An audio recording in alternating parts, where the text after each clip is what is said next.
Hello students, चलिए next question की तरफ बढ़ते हैं हम लोग। अपना अगला question, which of the following is a basic amino acid.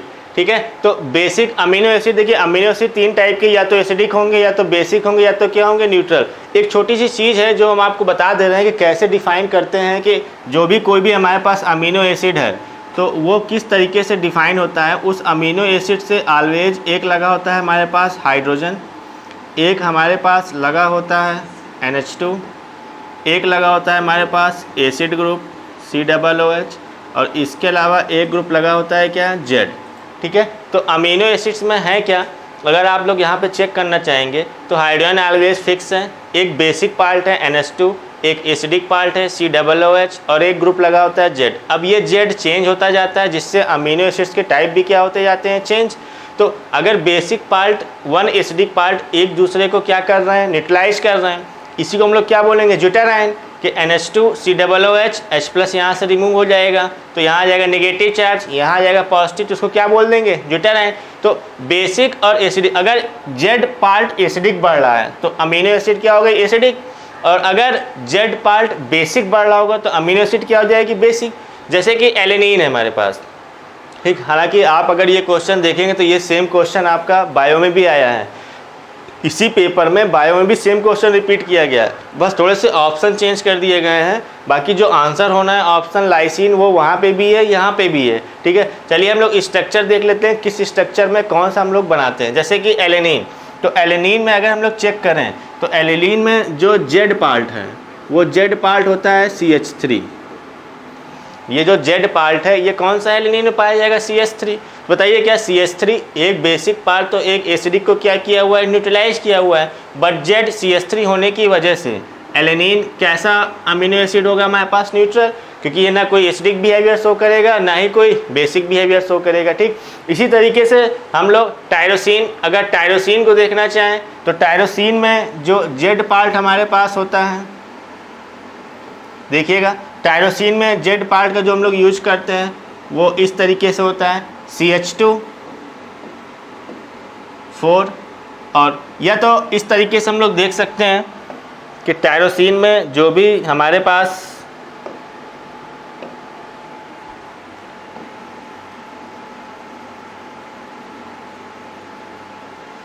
Tyrosine में भी एक पार्ट हमारे पास किस टाइप का होगा, COOH होगा।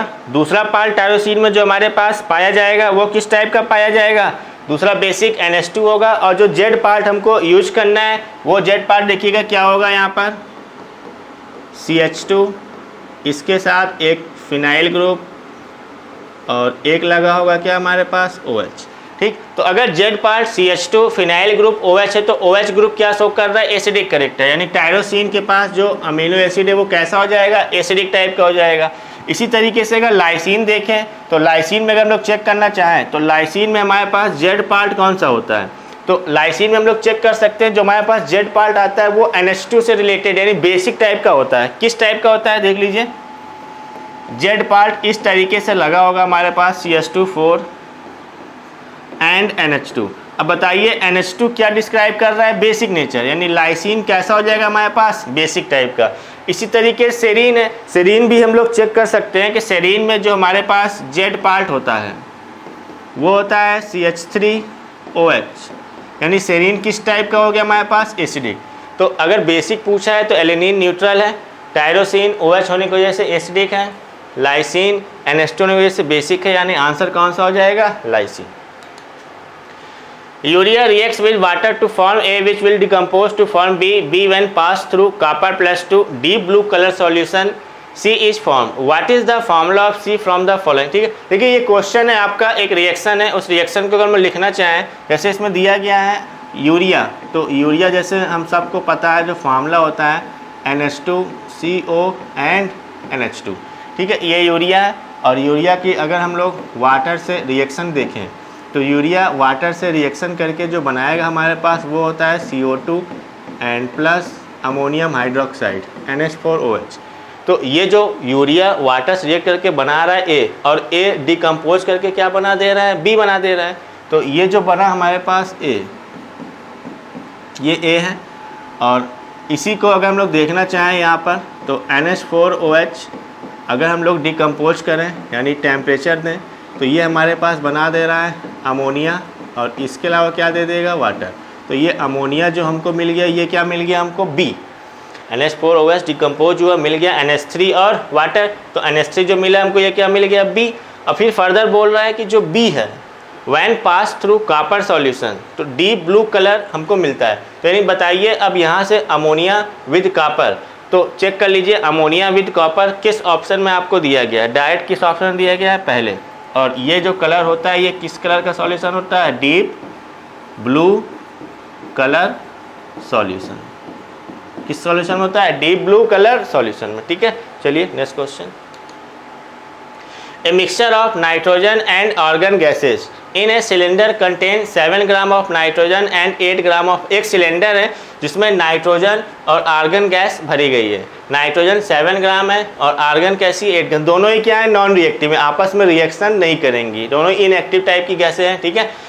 टोटल प्रेशर मिक्सचर का जिस सिलेंडर में भरा गया है गैस का वो दिया गया है, और हमको पार्शियल प्रेशर बताना है नाइट्रोजन। देखिए सिंपल है कि पार्शियल प्रेशर अगर हम लोग निकालना चाहें कि पार्शियल प्रेशर होता क्या है, तो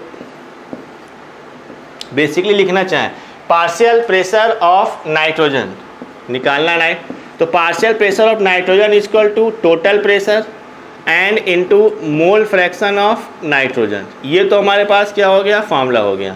यहाँ पे x क्या है हमारे पास, मोल फ्रैक्शन है, x क्या है हमारे पास, मोल फ्रैक्शन है। तो क्वेश्चन में टोटल प्रेशर तो दिया गया है 27 बार, but mole fraction x of N2 nitrogen कैसे निकालें, तो मोल फ्रैक्शन होता है कि mole of substrate upon total mole, ठीक है। तो चेक कर लें, अगर इस मामले में लिखना चाहें तो partial pressure of nitrogen equal to total pressure दिया गया है 27 इंटू, अब मोल फ्रैक्शन के लिए मोल ऑफ दैट सब्सटेंस, कौन सा, नाइट्रोजन, और नाइट्रोजन के लिए मोल निकालने के लिए वेट दिया गया है 7, और नाइट्रोजन के लिए मॉलिक्यूलर वेट कितना हो जाएगा 28, डिवाइड बाई क्या, मोल फ्रैक्शन क्या होता है, mole of that substance divide by total moles. तो टोटल किसके किसके हैं, नाइट्रोजन के और आर्गन के, तो टोटल लिख ले रहे हैं हम लोग। टोटल हो गया 7 divide by 28 and plus argon 8 gram है, तो यहाँ रख देंगे हम लोग क्या 8, ठीक। और आर्गन के लिए भी हम लोग क्या लिख लेंगे यहाँ पर, मॉलिक्यूलर वेट। तो आर्गन के लिए हम लोग मॉलिक्यूलर वेट लिखना चाहें तो ये देखिए साफ साफ दिया गया है क्वेश्चन में, आपको ऐसा नहीं याद रखना है। नाइट्रोजन के लिए 14 दिया था और आर्गन के लिए एटॉमिक वेट क्या दिया गया है 40, तो एटॉमिक फॉर्म पाया था, ये क्या हो जाएगा 40। बस अब यहाँ से आपको क्या करना है, इसको सॉल्व करना है। तो यहाँ से अगर हम लोग सॉल्व करना चाहेंगे तो partial pressure of nitrogen equal to 27 into 7/28 क्या हो गया 1/4 एंड डिवाइड बाई 1/4 प्लस 1/5। और जब इसको हम लोग ओवरऑल सॉल्व करते हैं तो ये हमारे पास निकल के आता है कितना 15, कितना आंसर निकल के आएगा हमारे पास 15 बार, ठीक है। तो आंसर क्या हो जाएगा हमारे पास 15 बार, ठीक। Identify the correct statement from the following, सही स्टेटमेंट ढूंढना है। Blister copper has blistered appearance due to evolution of CO2। तो ब्लिस्टर देखिए क्या होता है, मतलब ब्लिस्टर मतलब होता है बुलबुले निकलने, कि जब हम कॉपर की मेटलर्जी यूज करते हैं तो जब कॉपर को हम लोग चेक करते हैं तो कॉपर की जब मेटलर्जी में कॉपर की सरफेस से बुलबुले टाइप के निकलते हैं, ब्लिस्टिंग होती है उसको बोलते हैं। तो वो ब्लिस्टिंग किस वजह से होती है, तो वो वजह CO2 नहीं है, वो वजह कौन सी होती है SO2। SO2 गैस बाहर की तरफ निकलती है जिसकी वजह से कॉपर की मेटलर्जी में हमको कॉपर कैसा दिखाई देता है, ब्लिस्टर टाइप के दिखाई देता है, बुलबुले निकलते हुए दिखाई देते हैं, ठीक है। ढूंढना क्या था, करेक्ट। तो पहला स्टेटमेंट तो क्या हो गया, इनकरेक्ट हो गया। Second, vapour phase refining is carried out by nickel by 1 Arkel method. बताइए क्या निकिल का रिफाइनिंग 1 आर्कल मेथड से होता है, नहीं, बिल्कुल गलत। 1 आर्कल मेथड हम लोग यूज करते हैं जर्कोनियम एंड टाइटेनियम के लिए। 1 आर्कल मेथड किसके लिए यूज करते हैं, जर्कोनियम एंड टाइटेनियम के लिए। और निकिल के लिए जो हम लोग रिफाइनिंग मेथड यूज करते हैं वो कौन सा होता है हमारे पास, मॉन्ट्स प्रोसेस। निकिल के लिए कौन सा करते हैं हम लोग, मॉन्ट्स प्रोसेस। इसका मतलब निकिल के लिए क्या 1 आर्कल मेथड यूज करते हैं, नहीं, यानी ये भी क्या है, गलत है। Pig iron can be moulded into A variety of shapes. तो मोल्डेड का मतलब होता है कि पिग आयरन को हम किस किस फॉर्म में चेंज कर सकते हैं, मोल्ड कर सकते हैं। तो हाँ, ये पॉइंट सही है। रीजन आप समझ लीजिए कि क्यों पिग आयरन को किसी भी अदर वैरायटी ऑफ शेप में हम लोग आसानी से कन्वर्ट कर सकते हैं, क्योंकि ये वो आयरन है जिसमें हमारे पास carbon, sulphur, phosphorus and silicon, इन सब की क्या पाई जाती है, इम्प्योरिटी। इस टाइप के आयरन में इन सब एलिमेंट्स की इम्प्योरिटी बहुत ज़्यादा होती है, जिसकी वजह से हम लोग पिग आयरन को आसानी से क्या कर सकते हैं, मोल्ड कर सकते हैं। यानी ये ऑप्शन क्या है, सही है। चलिए फोर्थ वाला भी हम लोग चेक कर लेंगे। ये ऑप्शन तो हमारे पास सही है। Fourth, wrought iron is impure iron with 4% carbon. तो ये गलत है, क्योंकि यहाँ पे कार्बन का जो परसेंटेज होता है रॉट आयरन में वो लेस देन 0.1% होता है। कितना होता है, लेस देन 0.1%। यानी ये भी क्या हो गया, गलत। यानी आंसर कौन सा हो जाएगा हमारे पास इसमें, थर्ड हो जाएगा। Hydrolysis of sucrose is given by the following reaction. ठीक है, इक्विलिब्रियम कांस्टेंट दिया गया है और डेल्टा जी। तो बताइए इक्विलिब्रियम कांस्टेंट Kc 2 × 10⁻13 और वैल्यू ऑफ डेल्टा जी में हमको अगर रिलेशन निकालना चाहें, सिंपल है। डेल्टा जी इक्वल टू होता है हमारे पास -RT नेचुरल लॉग के। ठीक है, अब यहाँ से अगर लिखना चाहें, यहाँ से हम लोग चेक कर लो आप, -R की वैल्यू बताइए हमारे पास कितनी हो जाएगी, 8.314 इंटू टेम्परेचर क्वेश्चन में हमको दिया गया कितना, 300 केल्विन, और into log natural log ln के की वैल्यू डायरेक्ट दी गई है क्वेश्चन में, कितनी दी गई है, 2 × 10⁻13। ठीक है, यानी डायरेक्ट फार्मूला आपको याद होगा, डायरेक्ट फार्मूले से आप वैल्यू पुट करना है, कोई आपको कैलकुलेशन नहीं करना था, कोई मेहनत का काम नहीं था, सिर्फ फार्मूला है, गिब्स एनर्जी चेंज और इक्विलिब्रियम कांस्टेंट में relation delta G equal to -RT log K. याद रखिएगा ये लॉग नेचुरल लॉग था। अगर इस नेचुरल लॉग को बेस 10 में चेंज करेंगे तो 2.303 से क्या करना पड़ेगा, मल्टीप्लाई करना पड़ेगा। ठीक है, बट यहाँ मल्टीप्लाई नहीं करना था, क्योंकि ऑप्शन में आप चेक कीजिए डायरेक्ट किस फॉर्म में दिया गया, ln फॉर्म में दिया गया। ठीक है, तो अब हम लोग चेक कर लेते हैं, -8.314 इंटू 300 इंटू लॉग 2 × 10⁻30, यानी आंसर कौन सा हो जाएगा हमारे पास, फोर्थ। ठीक है, आइडेंटिफाई ए मालिक। देखिए ये क्वेश्चन बहुत इंपॉर्टेंट है, हर साल लगभग आपका पूछ ही जाता है कि बॉन्ड ऑर्डर से रिलेटेड।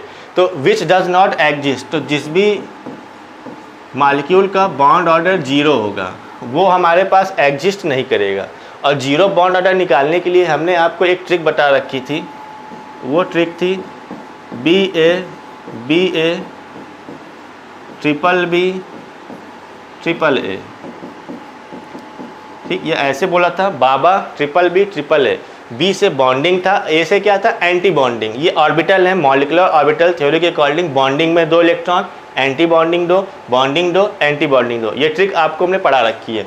तो आप पूरा मॉलिक्यूलर ऑर्बिटल थ्योरी का कन्फिग्रेशन याद करो तो उसका कोई मतलब नहीं है, डायरेक्ट आप ट्रिक अप्लाई करो। बस इस ट्रिक में एक चीज़ आपको याद रखनी है कि जब आपके पास इलेक्ट्रॉन नंबर 10 और इलेक्ट्रॉन नंबर 16 होते हैं, जो पढ़ा हुआ है वो समझ रहा होगा, उसमें लास्ट के 2 इलेक्ट्रॉन 1 बाई 1 करके भरे जाते हैं। बस इतना आपको चेक करना है। तो अगर हम लोग यहाँ पे चेक करें किसका बॉन्ड ऑर्डर 0 है, तो अगर हम लोग चेक करें हीलियम के, ठीक है, सबसे पहले हीलियम का अगर चेक कर लेना है तो हीलियम में नंबर ऑफ इलेक्ट्रॉन कितने हैं हमारे पास, 4। आप चेक कर लीजिए, 2 bonding 2 anti bonding, bond order क्या होगा हमारे पास, bonding electron NB minus anti bonding और डिवाइड बाई हाफ। तो बॉन्डिंग के 2 हैं, एंटी बॉन्डिंग 2 हैं, 2 - 2 डिवाइड बाई 2, यानी आंसर कितना हो गया डायरेक्ट हमारे पास, 0। ठीक है, यानी आंसर क्या आएगा हमारे पास, हीलियम। आप बाकी भी चेक कर सकते थे, ऐसा नहीं है, लिथियम के लिए भी आप चेक कर सकते हो। जैसे लिथियम में कितने इलेक्ट्रॉन पाए जाते हैं हमारे पास, 6 इलेक्ट्रॉन। तो लिथियम के लिए अगर ये ट्रिक आप अप्लाई करो, देखिएगा, बाबा BBB AA, और लिथियम के लिए अगर हम लोग अप्लाई करते हैं 6 इलेक्ट्रॉन के लिए, बताइए 2 इलेक्ट्रॉन हो गए बॉन्डिंग, 2 एंटी बॉन्डिंग, फिर 2 बॉन्डिंग। ठीक है, अब इसका मतलब यहाँ से हम लोग निकालना चाहें बॉन्ड ऑर्डर, तो 4 बॉन्डिंग में है, 2 एंटी बॉन्डिंग में है, तो 2/2 यानी कितना हो गया, 1। यानी लिथियम के लिए जो बॉन्ड ऑर्डर आएगा वो कितना आएगा, 1। तो इस तरीके से आसानी से इस ट्रिक से बाबा BBB AA से हम लोग पता कर सकते हैं कि कौन सा एलिमेंट एग्जिस्ट करेगा, कौन सा मॉलिक्यूल एग्जिस्ट करेगा या कौन सा नहीं। तो हीलियम का चेक किया, बॉन्ड ऑर्डर 0 यानी एग्जिस्ट नहीं करेगा। ठीक है, बाकी भी हम लोग चेक कर। Next, an increase in the concentration of reactant of a reaction leads to change in, अगर हम लोग किसी भी रिएक्शन में रिएक्टेंट का कंसंट्रेशन बढ़ा देते हैं तो उससे क्या चेंज हो जाएगा? Heat of reaction? नहीं, हीट ऑफ रिएक्शन नहीं चेंज होती है। Threshold energy? नहीं, थ्रेशोल्ड एनर्जी भी चेंज नहीं होती है। कोलिजन कोलिजन फ्रीक्वेंसी, देखिए समझना पड़ेगा कोलिजन फ्रीक्वेंसी होती क्या है। एक्चुअल में कोलिजन फ्रीक्वेंसी होती है नंबर ऑफ टोटल कोलिजन। किसी भी रिएक्शन में रिएक्टेंट मॉलिक्यूल्स को प्रोडक्ट में कन्वर्ट होने के लिए रिएक्टिंग मॉलिक्यूल्स का आपस में कोलाइड होना जरूरी है। तो कोई भी रिएक्टिंग मॉलिक्यूल्स जितने भी टोटल कोलिजन हो रहे हैं पर यूनिट वॉल्यूम इन पर सेकेंड, ये क्या कहलाता है हमारे पास? Collision frequency. फिर से सुनिएगा, total number of collision in per unit volume इन पर सेकेंड, ये क्या है? Collision frequency. अगर हम लोग रिएक्टेंट का कंसंट्रेशन बढ़ा देंगे, बताइए क्या पर यूनिट वॉल्यूम में नंबर ऑफ जो भी हमारे पास रिएक्टेंट है वो बढ़ जाएंगे? और नंबर ऑफ रिएक्टेंट अगर बढ़ गए तो उनके बीच जो होने वाली कोलिजन है वो क्या होगा? बढ़ जाएगा। इसका मतलब कंसंट्रेशन बढ़ा देने से रिएक्टेंट का कोलिजन फ्रीक्वेंसी क्या करती है? इंक्रीज कर जाती है। ठीक, एक्टिवेशन एनर्जी चेंज होती नहीं है, वो ओनली नेचर पे डिपेंड करती है या कैटलिस्ट पे। थ्रेशोल्ड एनर्जी चेंज होती नहीं रिएक्शंस के लिए। हीट ऑफ रिएक्शन अमाउंट बढ़ाने से तो आपका चेंज होगी, बट कंसंट्रेशन के चेंज करने से हीट ऑफ रिएक्शन आपका चेंज नहीं होता। अमाउंट का मीन है नंबर ऑफ मोल्स, अमाउंट का मीनिंग यहाँ पे क्या है? नंबर ऑफ मोल से रिलेटेड है, ना कि कंसंट्रेशन से। ठीक है, तो कंफ्यूज होने की जरूरत नहीं है आपको। कंसंट्रेशन बढ़ाने का मतलब ये है कि कंसंट्रेशन अगर बढ़ाओगे तो कोलिजन फ्रीक्वेंसी क्या होगी? बढ़ेगी। ठीक है, क्योंकि पर यूनिट वॉल्यूम में नंबर ऑफ जो रिएक्टेंट्स है वो क्या हो गए? इंक्रीज कर गए हैं। ठीक है, next question, which of the following alkane can not be made in good yield by, देखिए वुड्स रिएक्शन बहुत इंपॉर्टेंट है। वुड्स, देखिए होता क्या है कि वुड्स रिएक्शन में हम लोग एल्किल हैलाइड का यूज करते हैं, सोडियम इस तरीके से in presence of dry ether, और यहाँ पे हमारे पास एल्केन मिल जाती है और ये हमारे पास कहलाती है क्या? Wurtz reaction. ठीक है, तो दो एल्किल हैलाइड आपस में मिलके क्या बना देते हैं हमारे पास? एल्केन। इसका मतलब ये है कि इस रिएक्शन से हमेशा जो एल्केन बनेगी उसमें मिनिमम कार्बन कितने होंगे? 2, यानी मीथेन नहीं बन सकता। इसके अलावा देखिए क्या होता है, क्या है कि जब दो एल्किल पार्ट आपस में ऐड होंगे तो हो सकता है कि एक कार्बन से 2 कार्बन की एल्केन बनेगी, सिमेट्रिकल जिसको बोलेंगे, या 2 कार्बन 1 कार्बन की मान लीजिए 2 कार्बन एल्किल हैलाइड है और 1 कार्बन एल्किल हैलाइड है तो क्या बनेगा? 3 कार्बन की। तो अगर हम लोग पॉसिबिलिटी चेक करें तो होता क्या है कि वुड्स रिएक्शन में सिमेट्रिकल और अनसिमेट्रिकल एल्केन की आपस में मिक्सिंग है वो इतनी ज़्यादा, सॉल्युबिलिटी इतनी ज़्यादा होती है कि उनको सेपरेट करना बड़ा डिफ़िकल्ट हो जाता है। सिमेट्रिकल और अनसिमेट्रिकल एल्केन की जो सॉल्युबिलिटी होती है उनको सेपरेट करना, रिएक्शन से हटाना या अनसिमेट्रिकल एल्कोन को निकालना, वो क्या होता है? डिफिकल्ट। तो ऐसा नहीं है, बोला गया which of the following alkane can not be made in good yield by, अब याद दीजिएगा गुड यील्ड में नहीं बनेगा, ये बोला, ये नहीं बोला कि नहीं बनेगा, बनता तो है बट गुड यील्ड में नहीं बनता। क्यों? क्योंकि अनसिमेट्रिकल जो एल्केन होती है उसको सिमेट्रिकल से सॉल्युबिलिटी होने से बाहर सेपरेट करना क्या है? कठिन है। बस हमको ये चेक करना है कि यहाँ पे अनसिमेट्रिकल एल्कीन कौन सी है, तो चेक कर ले रहे हैं। 2,3 डाइमिथाइल ब्यूटेन, बताइए 2,3 डाइमिथाइल अगर ब्यूटेन हम लोग बनाना चाहें, ये रही हमारे पास 2,3 डाइमिथाइल ब्यूटेन, तो बताइए यहाँ से ये आसानी से टूटेगी, 2 बराबर भाग यानी सिमेट्रिकल है। ब्यूटेन यहाँ चेक कर लीजिए,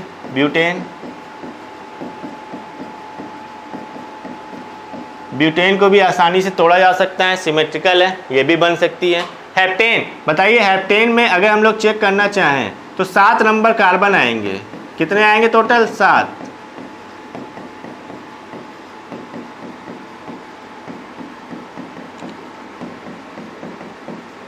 ये तो अगर 7 नंबर कार्बन को हम लोग डिवाइड करना चाहें तो वन साइड 3, अदर साइड कितने होंगे? 4, यानी क्या बनेगी? Unsymmetrical.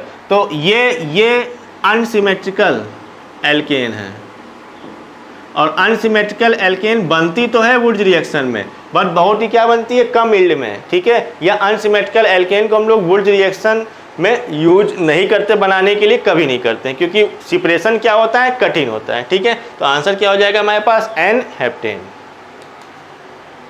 Which of the following amine will give the carbylamine test, कौन सा एमीन कार्बिल एमीन टेस्ट देगा। देखिए कार्बिल एमीन टेस्ट जो होता है वो देते हैं प्राइमरी एमीन, 1 डिग्री एमीन, ठीक है, या इसी को हम लोग प्राइमरी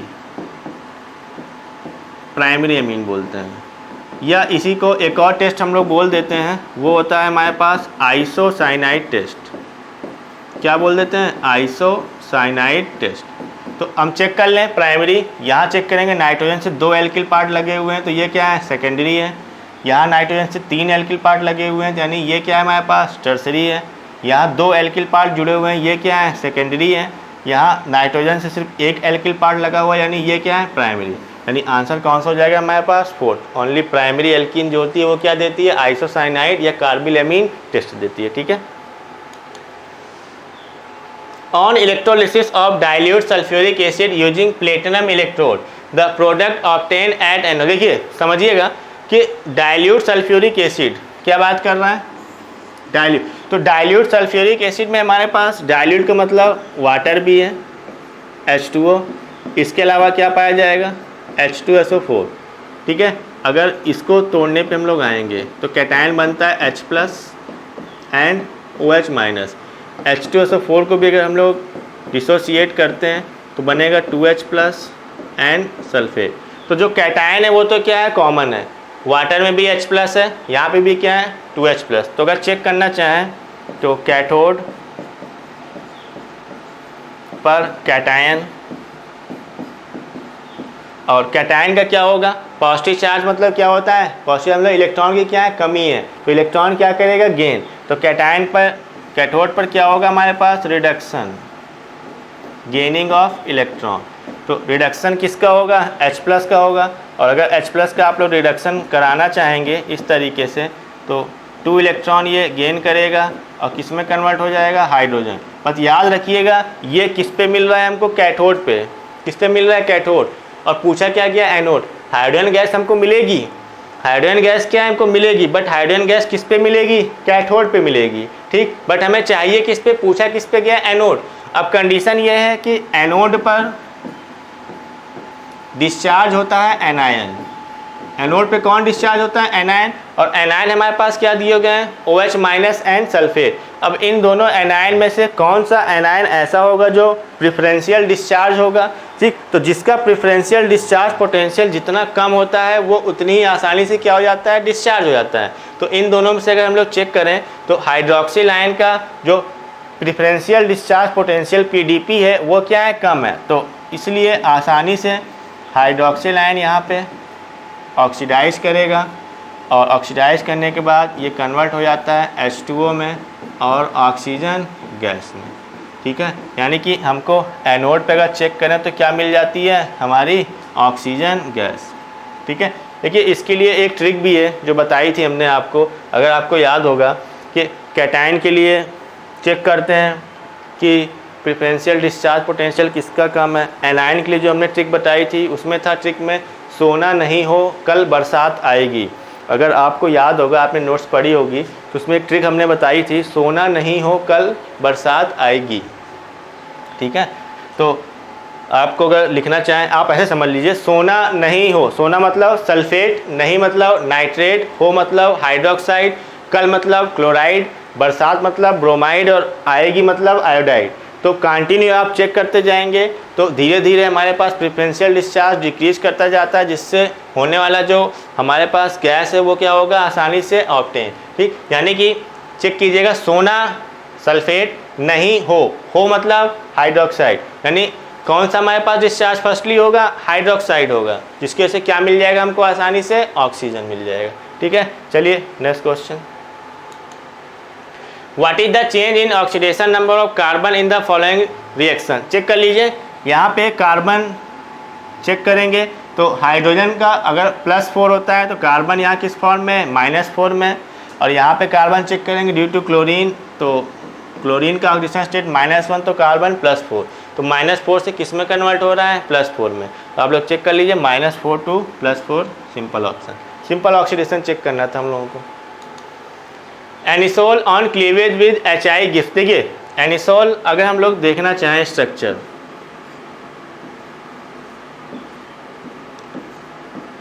ये हमारे पास एनिसॉल है, HI। होता क्या है कि ऑक्सीजन के पास लोन पेयर है, यहाँ पे H+ एंड I-, तो आसानी से ये अटैक कराता है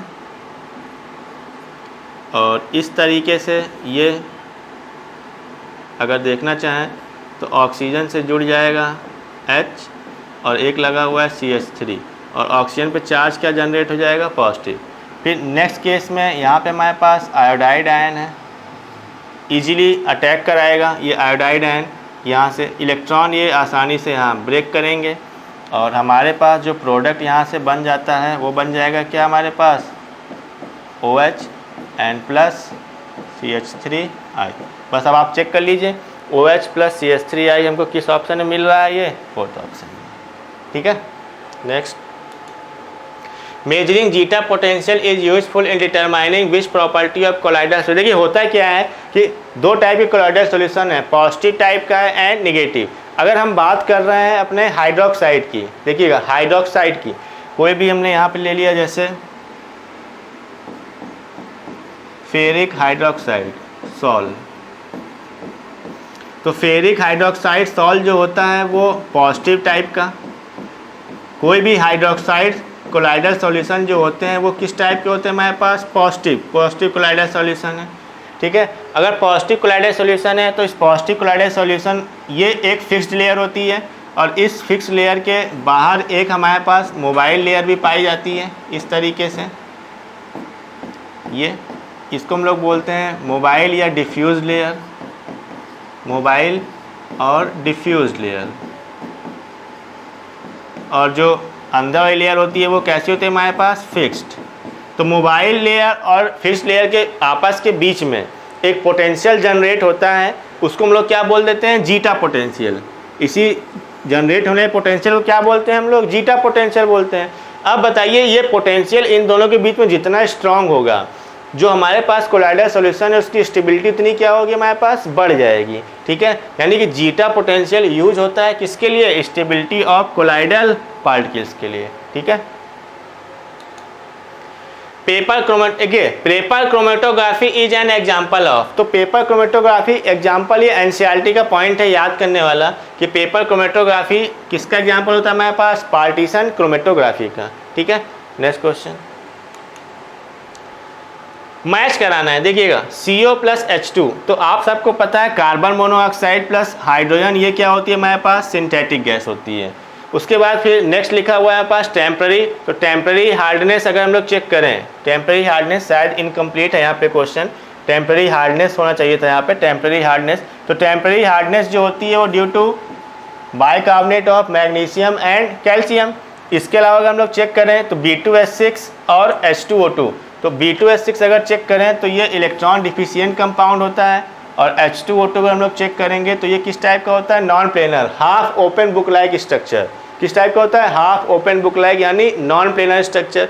तो अब मैच करा लीजिए, ए का थर्ड ये रहा temporary hardness due to bicarbonate of magnesium and calcium, B का फर्स्ट ये रहा, ए का थर्ड, बी का फर्स्ट। B2H6 इलेक्ट्रॉन डिफिशिएंट होता है तो सी का सेकेंड और डी का फोर्थ, यानी कौन सा ऑप्शन हो जाएगा यहाँ पर हमारे पास, फोर्थ वाला, ठीक है।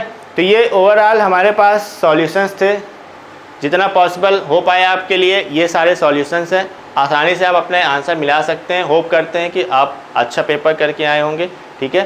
धन्यवाद, थैंक यू।